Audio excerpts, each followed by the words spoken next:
What's up? Today I'm going to be giving a review for the graphic novel Batman Son of the Demon. And as you can see, this is the cover of this particular graphic novel. It has Batman on the cover, and as you can see on the back it has Talia Ghul and Ra's al Ghul. Oh yeah, and actually you can say Raj. I think it really is pronounced Ra's al Ghul, but I have heard it being pronounced Ra's al Ghul. But anyway, that's Ra's al Ghul and Talia al Ghul on the back of the cover.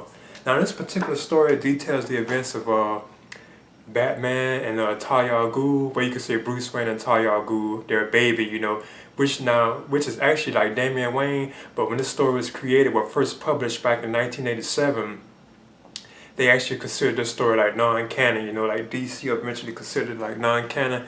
But the writer of the story, Mike W. Barr, and the artist of it, Jerry Bingham, they created this story basically, so like the story is pretty good, it has holes in it, but at the same time, like the artist, like the artwork for it is like excellent, like superb, which was done by Jerry Bingham.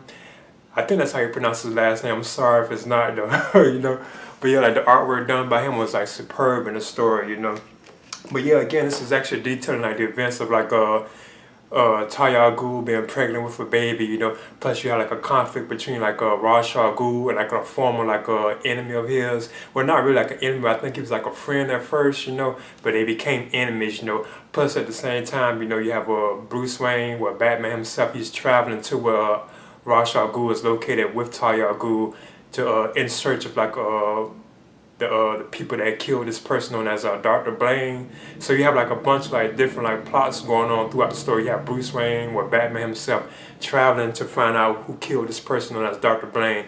Plus at the same time, Talia al Ghul and Ra's al Ghul, they want Batman help to take out this former enemy of Ra's al Ghul known as I think Quayan. I think that's how you pronounce his name, or it could be Quayan, but I think it's Quayan though. This guy that knew Ra's al Ghul in the past. It turns out he had a conflict with Ra's al Ghul. He actually caused the death of Ra's al Ghul's wife, like he pushed Ra's al Ghul's wife inside the Lazarus pit, and that caused her to die, So that kind of sparks like what's going on with like Ra's al Ghul wanting to pursue him and seek revenge for like, the death of his wife.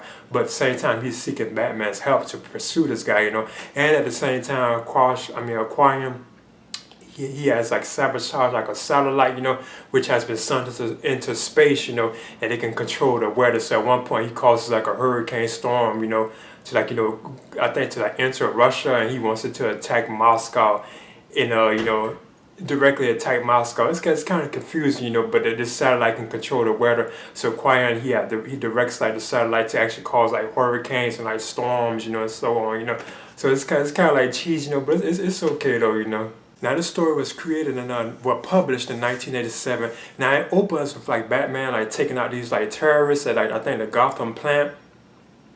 And after that, I think Dr. Blaine shows up, but then later on he's found like dead, and at first they thought that he committed suicide, but it turns out that he was actually murdered, and Batman suspects that he was actually murdered.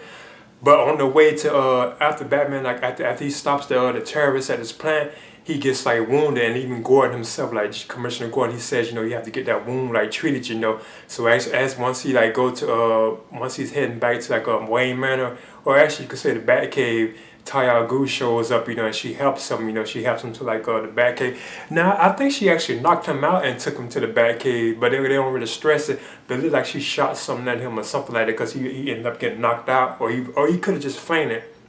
But she takes him back to the Batcave, and Alfred's there to help her, and so on, and she tells him that she tells him about like Ra's al Ghul and so on, and everything like that. But then eventually they travel to where Ra's al Ghul is located. And another thing, I'm not going to touch on that because like the different like locations in the story, cause I know some of them are fictional. I don't think they really existed.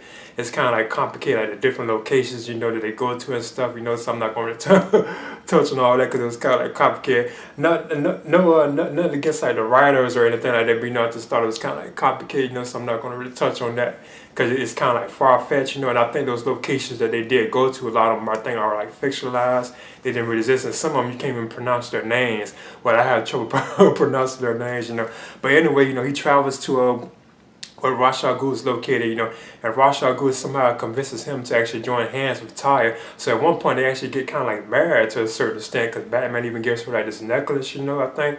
And then eventually it's revealed that Talia has become pregnant. They have like a little sexual encounter, which I thought was kind of cool. They have sex in the story, and she reveals to him that she is actually pregnant with a baby. But they don't really stress at first whether it's like a boy or a girl. I'm not gonna spoil it. I don't want to like ruin the story. But at the same time, like I said, it turns out that Ra's al Ghul had like a former friend who caused like the death of his wife. He pushed Ra's al Ghul's wife into the Lazarus pit. So like Ra's al Ghul is upset for that. He never could find this guy known as Quayan, so he's after him. And that's why he wants Batman's help to seek him out. And at the same Quayan, the guy that's like an enemy of Ra's al Ghul that was like a former friend of him too as well. He's actually sabotaged the satellite. Because at one point Batman and Talia al Ghul, they try to stop the satellite.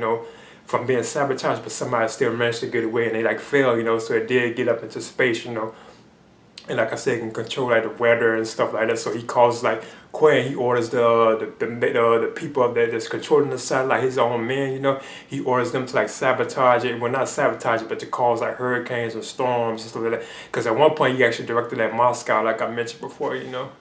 But overall, this is a pretty decent story, as far as like graphic novels go, like Batman graphic novels go, it's like a decent one. It's not one of the best ones I read. It's not one of the worst ones I read. I thought it was pretty good. I thought the storytelling kind of had holes in it, because there's like a lot of stuff they left kind of like like not completed, like it was like open. Because at the beginning of the story you have like Ra's al Ghul, I think he's coming out like the Lazarus pit or something like that, and apparently he was supposedly dead or something like that. But they don't really give that like enough explanation. Plus there's also like other few holes to like the locations and stuff like that. I thought was kind of confusing. But another thing too, I thought the artwork by Jerry Bingham, I thought his artwork was like superb. This is some like the best artwork I've ever seen, like in a comic, like a graphic novel or a comic book period. I thought the artwork was just superb. Now you have appearances by like Commissioner Gordon, like Alfred. They show up in the story, at the Batcave and stuff. All those show up, and those are like Batman staples. And I like the look of Batman in this story too. He looked awesome. He had like the dark, gloomy look, like very like hardcore and serious. Like I thought that was cool and awesome. 'Cause I think that's how he was like during like the 80s too, like the 70s too, if I'm not mistaken. So I like the look of him as well. But then again, it still is like the basis for the origin of Damian Wayne, who's like the fourth Robin, right? I know you have Dick Grayson, Jason Todd, Tim Drake, and they are really considered canon. So I think it gives like a glimpse, but they do consider this like non-canon, like I said. But at the same time, they do actually consider it canon, because they actually, the people that wrote the Batman and Son storyline, they actually kept this storyline, and that's how they created Damian Wayne. So they did keep it, so it did actually eventually become canon. There's also like a little hints of like Son of the Batman, like the movie, that they had like the DC Universe animated movie. There's actually little hints of that, like when they're attacking like Ra's al Ghul's like fortress at the very beginning, and like Damon and like Talia al Ghul is fighting like the ninjas off. They have like a sequence like that in this story too, as well, with Talia and the Batman himself fighting the enemies off that are attacking like Ra's al Ghul's like fortress, So I thought that was kind of cool, Now this story is like violent too. It has like lots of violence here, like people getting their necks and stuff broken and stuff like that. It's profanity, and you hear like the B word a lot. I'm not gonna say it, but you hear that a lot too as well. But overall, this is a pretty decent Batman graphic novel. So in the end, I'll be giving this story right here, Batman Son of the Demon. I'm aiming at giving this a B minus, and I recommend, especially if you are fans of like Damian Wayne, or like the origin of like Batman having like a kid, a baby or so. If you're kind of a fan of that, interested in that, I would definitely recommend this. You have to get this a try, because this is the first glimpse of like Damian Wayne, but they don't call him Damian or anything like that. It's just like like her being pregnant, and I don't want to spoil it, But other than that, I would recommend this, and I'm giving this a B minus, and this is my review for Batman Son of the Demon. All right. Oh yeah, and please subscribe to my channel.